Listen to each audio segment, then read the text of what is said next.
Welcome to Spread the Word, a podcast brought to you by Biz.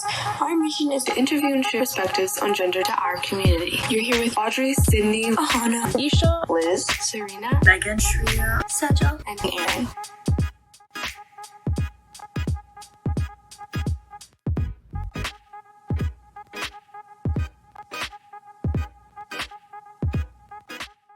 Hi, my name is Megan. Hi, I'm Shreya. And today we're going to be interviewing Francesca. She's a senior in 06 this year about gender roles and gender identity. Thank you for having me. Okay, I'll ask the first question. What are some personal experiences you have struggled with in terms of gender and identity? So I think one of the biggest things that people struggle to get familiar with, and something that I struggled to get familiar with, was the idea that sex and gender are not the same thing, and that sex is a binary for the most part and gender is not. And growing up, we're in this society that we're in a binary in terms of gender for the most part. And so growing up, I'm assigned female at birth. I used she her pronouns. I've always used she her pronouns. But I've kind of gotten to this point where gender isn't as strict as society kind of makes it out to be. It can really just be moldable, and anything you want. In my experience, it's kind of just been well, gender is really just a societal construct. I know we hear that all the time, is gender's a social construct, who cares? But I really got familiar with that concept really in recent years, and just kind of identify myself kind of removing myself from the binary that everyone feels so comfortable with, because honestly it doesn't affect me as much anymore. I'm older, I have full control over who I am, and I don't want to be limited by what gender people think I am or what gender society assigns to me, because that's really a personal thing and that's my own identity. Did you have any specific experiences recently that led you to believe it can be more flexible than you initially believed? Yeah, I think really being in quarantine has kind of really helped me, because I read somewhere that gender is kind of a more it's about how you express yourself mostly. And so when you're stuck in your house 24/7 and you're not really you're not having to feel the pressure to dress a certain way or look a certain way because you're going to school or work or something, you really have more freedom to just be who you are. And that's kind of what happened with me. I was just kind of I don't have to feel like a girl essentially all the time. I don't have this responsibility to those around me to express myself a certain way. I can just do what I want because I'm not going anywhere. I'm in my own house. Yeah, I completely agree with everything you just said. The next question is, what resources do you wish you'd have available, or what resources do you have that you feel are beneficial for others to know about and that have specifically helped you?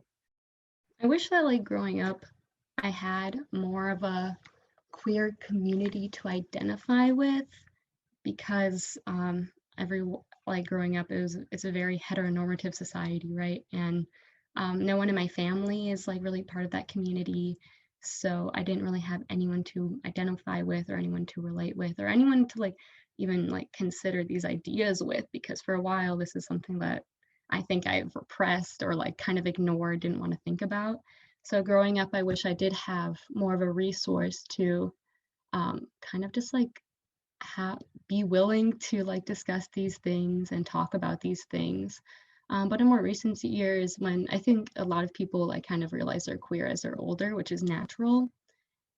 So having friends who are also kind of going through the same things I am on some level, that's really helpful. So that's something I would recommend, is kind of seek out those friends who may be going through similar experiences, and just kind of connect with them. Even though if your experiences are completely different, it's really comforting just kind of to know that you're not alone on that level.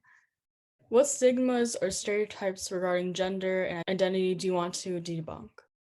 Two main ones. Like I said earlier, the idea that gender is not a binary.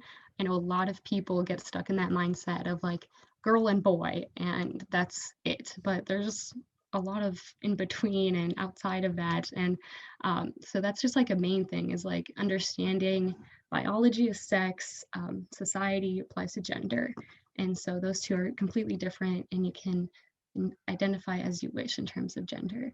Another stigma I think people don't quite understand is that when it comes to like being like non-binary or gender fluid, this is something I have kind of experienced, is like you don't owe anyone androgyny. I think that's a stereotype when it comes to like being non-binary, being gender fluid or agender, etc. People expect you to like, oh, well, if you're not a girl and you're not a boy, then you got to be in the middle, androgynous, right? But you don't owe anyone androgyny. You don't owe anyone femininity. You don't owe anyone masculinity. You can just be who you are, and you can be hyper feminine and still see yourself as non-binary. You can be hyper masculine and still see yourself as gender fluid, etc., etc. The possibilities are endless. So just this idea of like androgyny is just one way to express yourself, and no one who's outside of the binary owes you androgyny. Was there anything like specific about the IMSA community that you'd like to address? I think the IMSA community has done a really good job of providing a safe space, especially with Spectrum. They do like their safe space every Wednesday, and those have really been a good opportunity to just kind of like feel like you're accepted. For those who like maybe going to class or maybe in their homes, they don't feel like they quite fit in. Safe space with Spectrum has always been nice for me. From what I've seen at IMSA, it's way more accepting of like the queer community than like at my hometown. I'm really grateful to be going to IMSA for that reason, because I don't think I would have been able to come out in any way. Personally, I think there's a lot of good things at IMSA in regards to keeping the queer community safe, and I'm really happy to be a part of it. I know a lot of IMSA students are struggling with being themselves and expressing themselves now that we're home. Do you think there are certain things that could help maybe make others feel more comfortable in their homes, or like some tool that they can have so that they feel more comfortable reaching out to resources? And this might be hard for some people in their own homes, but if you could develop a safe space within your own home, whether it be like the bathroom in which you have like 15 minutes to yourself each day, or maybe your bedroom, or maybe your basement, like have that safe space where if you feel like the people in your home don't accept you or like might not accept you, then like at least try to develop that safe space where you can still be yourself and you won't feel like you're in any danger or you're not uncomfortable or anything. As for like reaching out to resources, that's kind of like you have to be really proactive for that. Just kind of what Spectrum is up to. Like I said, they're a really good resource. The RCs, if you trust your RC, then I really recommend you talking to them if you ever feel like it. Your friends are probably your biggest resource, though. If you are comfortable coming out to your friends, they already accept you as who you are, that's probably going to be your biggest support system. At least it has been for me. The next question is, how has your perception changed on gender and identity over the years? And if it hasn't changed, how much do you think the common perceptions of society have changed? I'll start with the society part. I feel like there are two sides to society in the way I see it today. There's like the side that's run by those who are older than us, like our parents, our grandparents, the politicians, the teachers, that side of society. And that's really kind of what raises us as kids, is like going to school and seeing the news and all of that. And then there's the side of society which is our own, like our Gen Zs, our millennials, the younger generation per se.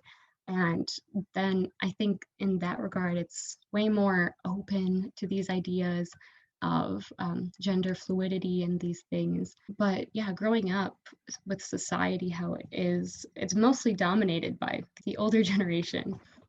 So while these barriers have begun to be broken down between how the older and younger generations view gender and identity, it's still going to be a while, I think, until it completely changes, because of how these, like the gender binary has been affecting our country for that, I guess, since the beginning, right? And so, yeah, there's like that idea of society is just how it's going to slowly change. I do have faith that we're going to get to a point where the queer community isn't going to feel singled out or in danger, but that will take time.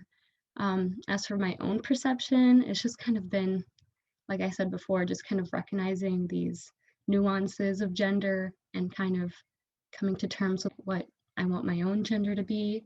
And that has been a journey. And it's kind of a scary journey because you're kind of breaking out of this box that society has told you you should fit in.